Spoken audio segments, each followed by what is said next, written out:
Okay, so right now we're going to go through the hip flexion. So we're going to perform some isometric hip flexion. This is really, really good for any type of activation that needs to happen within the hip.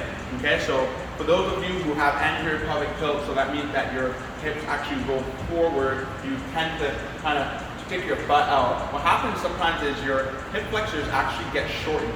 Okay, and then what happens there is it becomes deactivated.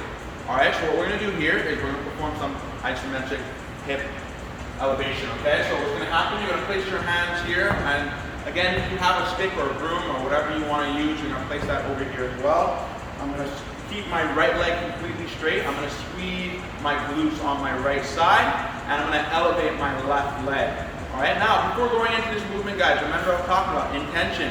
We're going to take a deep breath in from our diaphragm, deep breath out, contract that core, try to drive my belly button towards my spine, and then I'm going to elevate my left leg. Now, it depends. What you can do, you can hold it for about 5 seconds or 10 seconds, depending on your program.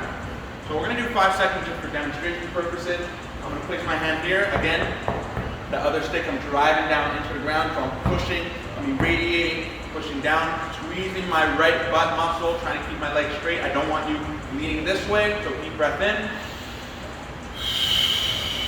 Squeezing that butt and drive up.